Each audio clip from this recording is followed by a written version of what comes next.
संस्कार यानी dream child.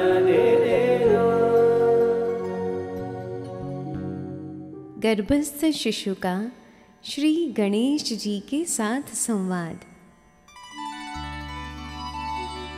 Ganpati Bappa Morya, पुढच्या वर्षी लवकर या। बेटा, अरे ये इतना सारा प्रकाश, अरे अरे ये तो लंबी सूंड के साथ स्वयं। हाँ बेटा, मैं हूँ तुम्हारा गणपति बाप्पा मोरया। प्रणाम भगवान, साष्टांग दंडवत करता हूँ। आशीर्वाद बेटा, बहुत बहुत आशीर्वाद। मैं आज तुम्हें आशीर्वाद देने ही आया हूँ। पर पापा, पहले मुझे आपसे कुछ पूछना है। पूछूं? पूछो, बिल्कुल पूछो।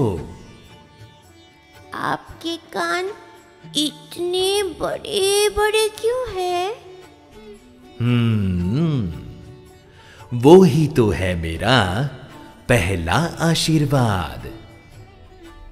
बेटा, तुमने कभी छाप देखा है? जैसे छाप में अनाज डालकर झटकने से अनाज का कचरा साफ हो जाता है, वैसे ही मेरे कान बड़ी छाप जैसे हैं, जो समझाते हैं कि आपको सबकी बात सुनकर बुरी बातों का कचरा साफ करके ही बात माननी चाहिए। समझ गए बेटा? तो ये है मेरा पहला आशीर्वाद, अच्छा सुनने का आशीर्वाद। आशीर्वादः ददामि। धन्योस्मि भगवान, धन्योस्मि।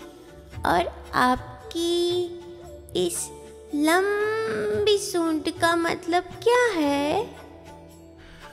बताता हूं बेटा।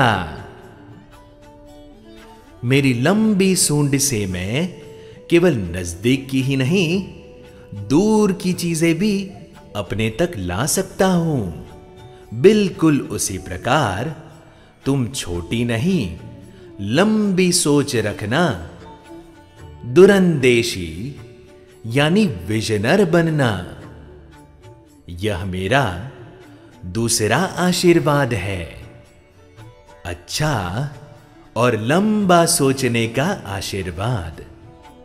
आशीर्वादः ददामि। धन्योस्मि भगवान, धन्योस्मि। बाप्पा, आपकी आंखें बड़ी सुंदर पर बहुत छोटी छोटी है। हाँ बेटा, यह आंखें सिखाती है सूक्ष्म निरीक्षण। कुछ भी देखो, बड़ी सूक्ष्मता से देखो। हमारी नजर वस्तु और व्यक्ति के आर पार तक जानी चाहिए, समझे कि नहीं?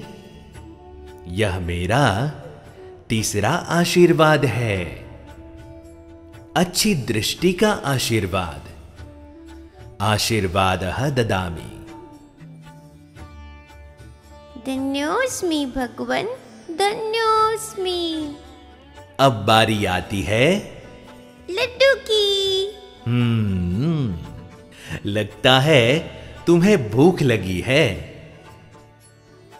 ना भगवान, ये तो आपके हाथ में बड़े बड़े लड्डू देखकर मेरा मन मोह गया।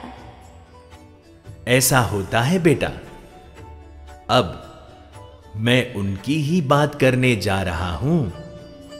सब लोग बड़े बड़े लड्डू से मोहित होते हैं, पर मेरा बड़ा पेट देखकर बड़ा मन और बड़ा हृदय रखने की नहीं सोचते।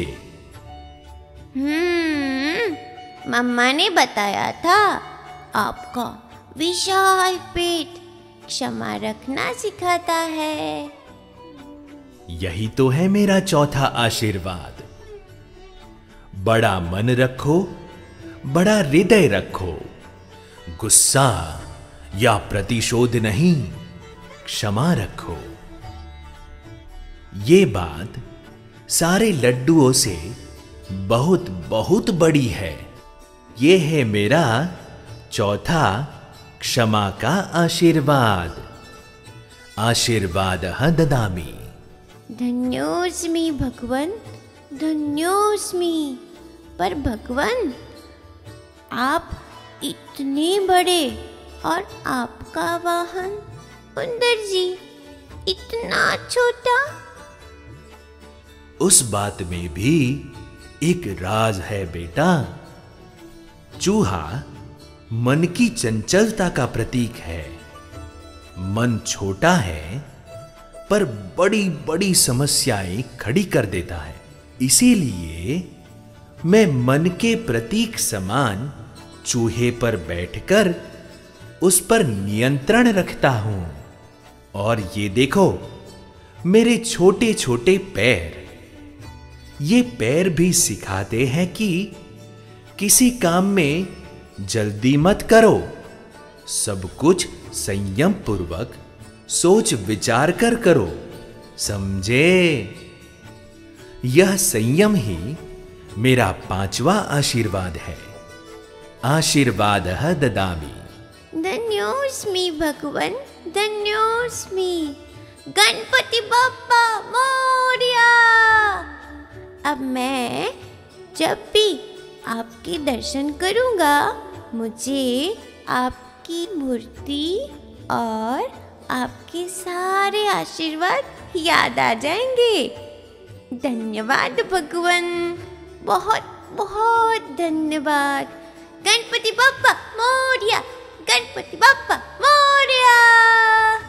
पर बेटा, तुम्हें पता है मोरिया का मतलब क्या होता है?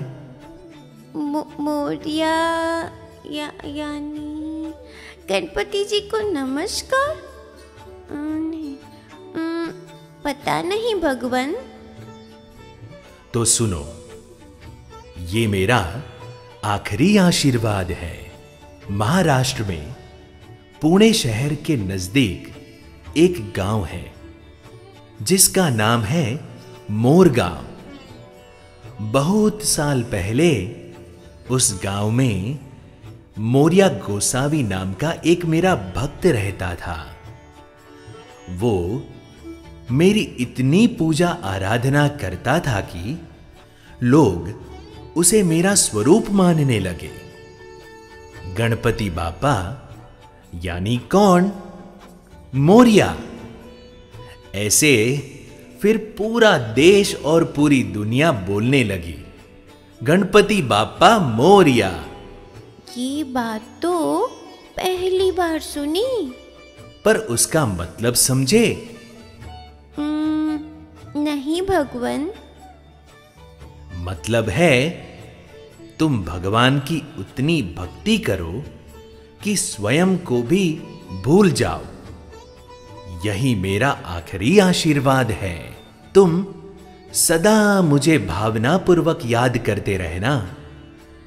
तुम मुझे हमेशा अपने पास ही महसूस करोगे। आशीर्वादः ददामि। धन्योस्मि भगवन, धन्योस्मि।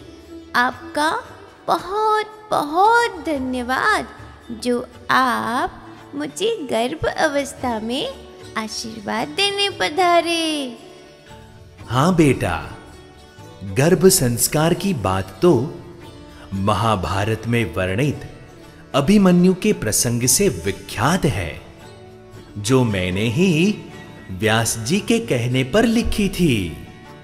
सचमुच जो माता पिता गर्भ संस्कार के समय से अपने बच्चे को संस्कार देंगे, उनका बच्चा सब में उत्तम ही रहेगा। जैसे मैं सभी पूजा में प्रथम रहता हूं, तुम सभी क्षेत्र में उत्तम बनो। आशीर्वादः ददामि। और बापा, मेरे साथ मेरी मम्मा को भी आशीर्वाद दीजिए कि वो गर्भ संस्कार को पूजा ही मानकर करे। तथास्तु, तथास्तु। धन्योस्मि भगवन, धन्योस्मि।